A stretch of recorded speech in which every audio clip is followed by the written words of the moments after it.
dizem, né, meus parentes, familiares, eu sempre fui uma criança muito espontânea, muito ligada com arte. Eu comecei a falar muito cedo, cantar musiquinhas, escrever, tudo muito cedo, porque eu acho que eu sempre já nasceu comigo, eu sempre gostei muito dessa questão toda de arte. Acredito que isso é uma coisa que já nasceu comigo na minha veia, mas claro que foi potencializado com a criação que eu recebi pelos meus pais. Minha mãe, professora de português, que sempre gostou muito de literatura, de arte. O meu pai, ligado com cinema, com toda essa questão de arte e cultura. E eles sempre me incentivaram muito a ler, me levaram muito a parque, cinema, teatro. Então, com certeza, eles foram os responsáveis, assim, por esse meu gosto pela leitura. No meu caso, o gosto pela leitura começou com o meu pai. Apesar do meu pai ser um professor de matemática, na época da escola Senai, ele era um homem que tinha muita leitura, lia muito. E como é que tudo isso começou? Ele lia algum tipo de livro, aos 10 anos mais ou menos, e depois ele passava para eu ler e dizia assim para mim, olha, você vai ler esse livro e daqui uns 20 dias você já terminou e a gente vai conversar sobre leitura. Eu acho que é por aí que começa. Discutir, conversar sobre. E aí nós nos sentávamos, ele não esquecia. Muitas vezes eu talvez estava com preguiça, achava que, tomara que ele esqueça. Mas ele não esquecia. E aí sentávamos e ele perguntava para mim, o que é que você achou da leitura? Você gostou da leitura? Esse personagem, você se identificou com ele? Eu acho que é por aí que começa o gosto pela leitura, a gente se identificar com o personagem. É a gente saber que do lado de lá do texto está você. Você começa a se espelhar naquilo que você está lendo. É aí que vem o prazer pela leitura. A minha mãe é mediadora bem antes de mim, na fundação da biblioteca, que tem 15 anos na minha comunidade, e eu só tenho 5 anos de mediação. Mas quando ela mediava para mim, e eu via o trabalho do mediador, que é abrir o livro e ler, mostrar, apresentar o livro, esse trabalho é mágico. Eu via ela fazer aquilo com amor e lembrava de quando éramos criança, que não tínhamos TV, mas eu sabia, antes de saber que existia as princesas da Disney, eu sabia todos os contos de Grimm, eu conhecia todas as princesas do Walt Disney, porque ela levava pra gente a coleção do Walt Disney. Então eu conhecia todas as princesas, eu conhecia a Rapunzel, eu conhecia a Branca de Neve, mas eu nunca tinha assistido um filme, mas sabia porque lia. Então, quando ela abria o livro e lia pra gente, não tínhamos energia elétrica, então o contato que tínhamos de conhecimento era com o livro. E ela me deu esse acesso. E ao ver ela mediando, já idosa na idade que ela tem, eu disse, eu também quero fazer parte. E através dessa conquista que ela teve comigo, eu já tive com os meus filhos, já tive com os meus alunos, e a gente vai conquistando.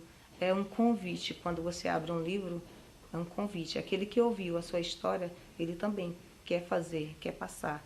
A leitura é tão tátil, sabe? Assim, é uma coisa tão de saborear, que eu sempre digo para as famílias uma coisa, né, uma coisa interessante. Eu digo que as mães falam assim, mas meu filho não gosta de ler. Eu falo, olha como é interessante. Quando as crianças são bem pequenas, né? Quem tem filhos pequenos, quem não teve, já deve ter vivido isso com um sobrinho, com alguém. Você vai ao médico, o médico diz que a criança está precisando de ferro. E ele precisa comer feijão, beterraba. Aí a mãe faz a beterraba para a criança põe a beterraba na boca e a criança não gosta, porque não é um gosto tão familiarizado para ela, né? Ela é mais terrosa, né? Mas a mãe não desiste. Ela faz gelatina com água de beterraba. Aí ela faz mousse de morango com beterraba. Ela faz beterraba na maionese. Ela vai tentando inserir aquele alimento, a beterraba, o brócolis, de alguma forma. Até achar um meio daquela criança ingerir aquilo de uma maneira saudável, mais agradável. E eu digo que a leitura é a mesma coisa, né? Você indica um livro para a criança e a criança fala assim, ai, não gostei. A mãe fala, não gosto de ler. Não, ele gosta de ler. Aquele livro ainda não foi o adequado para ele. Ele precisa saborear outras histórias. Ele precisa, literalmente, degustar outras histórias até ele encontrar o seu paladar literário. E quando você encontra o seu paladar literário, uma vez encontrado, amigo, não tem jeito. Nunca mais você vai deixar de gostar de ler, não tem como. Você pode ter aqueles períodos que você fica adulto, que você trabalha, faz faculdade, que você só lê conteúdos da universidade, mas o prazer de ler nunca mais vai... É andar de bicicleta. Você pode deixar de andar, mas você não esquece como é. E a leitura tem isso. Então, essa coisa de saborear, de trazer esse paladar, de trazer esse alimento para a alma, eu acho perfeito. É o que eu costumo usar, inclusive, nas minhas atividades. E eu digo isso, né? Que tem coisas que alimentam o nosso corpo, mas a literatura alimenta a nossa alma. Eu vou pegar uma referência que até hoje eu acredito que modifica muito a vida de uma criança e de um adolescente, que são os gibis. Histórias em gibis e em HQ, histórias em quadrinhos, né, de uma maneira geral. A leitura é fácil, a leitura é dinâmica, você sai do lugar comum, consegue se encontrar ali, muitas vezes, temas relacionados ao cotidiano, mas colocados de maneira bem mais atrativa. Então, eu sugiro começar, talvez, a criança ali pelo HQ, pela história de fácil absorção, de fácil entendimento. Para o jovem, eu gosto de trabalhar muito com narrativa de mistério, narrativa que faça com que o jovem fique preso àquela história, tentando entender o que vai acontecer, esperando determinados acontecimentos e que, ao longo da trama, eles vão se desenrolando e vão prendendo cada vez mais a atenção. Então, a minha sugestão é sempre trabalhar com aquilo que saia do lugar comum, que não tenha um final previsível. Prender a sua atenção. Eu citei, por acaso, os gibis, eu sou uma apaixonada por Turma da Mônica, então eu acho que Turma da Mônica, ela traz essa parte lúdica, muito bem colocada da criança, universo infantil, mas que encanta também o jovem, e na parte de narrativa, talvez, de mistério, Lígia Fagundes Telles, que também atrai bastante. A leitura é muito importante, pois estimula a criatividade, a imaginação e exercita a memória. Desde pequeno, lê muito, dá gibi, qualquer coisa. Não precisa ser coisa boa. Tem que ser coisa que a pessoa... Sabe, se você quiser se tornar um nadador profissional, você tem que treinar 8 horas por dia na piscina. Tá? E se você quer ser um cara que conheça bem a língua portuguesa, você tem que praticar a língua portuguesa. Quanto mais você lê e compreende, tá? Mas você aprende. Eu já vi crianças que não liam bem, que conseguiram, com a droga da obediência, A Marca de uma Lágrima, sabe, Pântano de Sangue, eles foram... é legal ler é divertido. Pronto, aí é porque ele entendeu. Aí ele quer mais. Mais adiante, quando eu já fiquei mais adolescente, havia nas bancas de jornais uma coleção chamada Literatura Universal. E ele comprava o livro, muitas vezes ele já havia lido, e ele passava para mim, porque ele sabia que eu já estava um pouco mais preparada para a leitura, e aí eu comecei a entrar na literatura de fato. Então, eu li muita literatura brasileira, literatura portuguesa, francesa, mas, claro, na minha língua, literatura alemã. Meu pai adquiriu um conhecimento enorme dos grandes escritores, como Goethe, por exemplo. E aí fizemos na mesma linha. Eu lia, e aí eu não queria que ele esquecesse. Tudo se inverteu. Eu fazia questão de discutir com ele aquilo que eu havia lido e o que eu pensava daquilo, porque eu acho que a leitura, ela é isso, é reflexão, é avaliação e posicionamento. Você se posicionar a favor, contra, depende daquilo que você está lendo. Se o personagem te agrada, que posição você toma na hora que você está lendo, você gosta de um, gosta de outro, você pode até gostar do vilão, por que não? E foi assim que eu me acostumei a ler, e leio até hoje muito. É saber buscar o que de fato te atrai. É saber buscar a leitura que será prazerosa para você. Para isso, leia sempre a sinopse. Não desista na primeira página.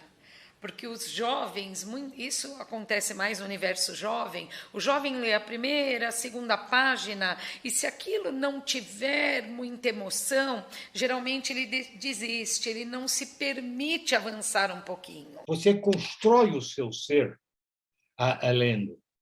Porque o seu ser precisa ter informações. Muita gente diz, o professor tem que criar um leitor crítico. Mas o que é um leitor crítico? Como é que ele vai criticar um texto se ele não leu outros?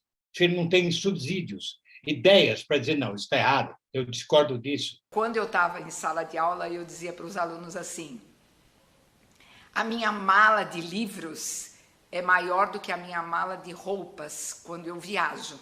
E é exatamente isso. Só que eu escolho hoje o que me dá prazer para ler.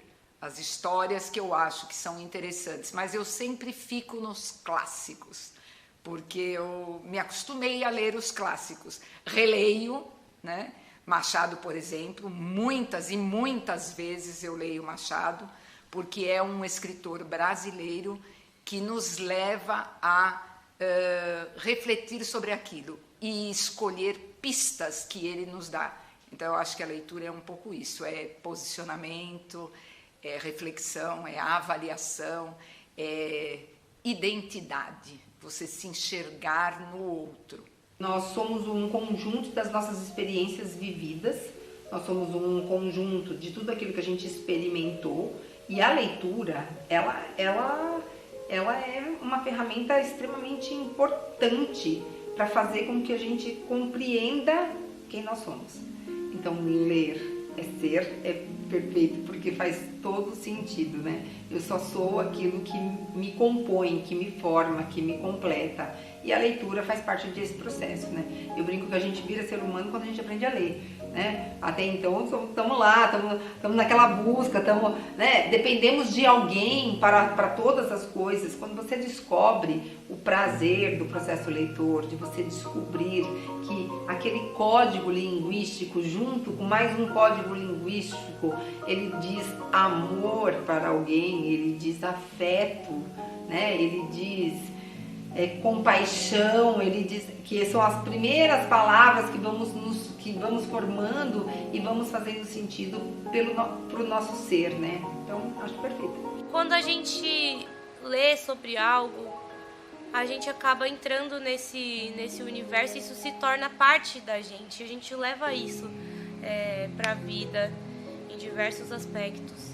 E tem histórias que já nascem com a gente, né? Ler é ser, porque te abre um leque, de horizonte de coisas onde você pode ser, possibilidade do que você quer ser. O livro pode te conectar para que você possa ser quem você quiser. E a gente não sabe nem da onde, nem qual foi a primeira vez que a gente teve contato com esse texto, a gente nem se lembra. A gente só sabe que a gente sabe da existência deles, sabe o que eles são, o quanto eles foram importantes para nós. E acredito que tem a ver com isso, essa frase para mim. Para mim, ler é ser diferente. Diferente de uma maioria. Diferente de uma massa. Diferente de vida de gado.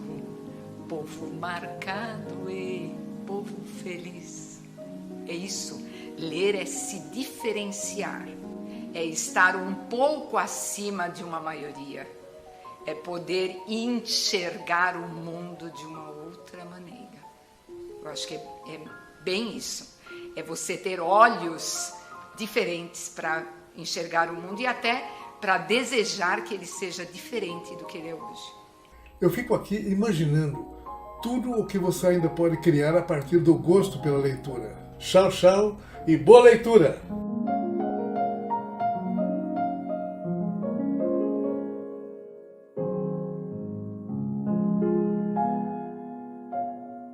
Obrigado.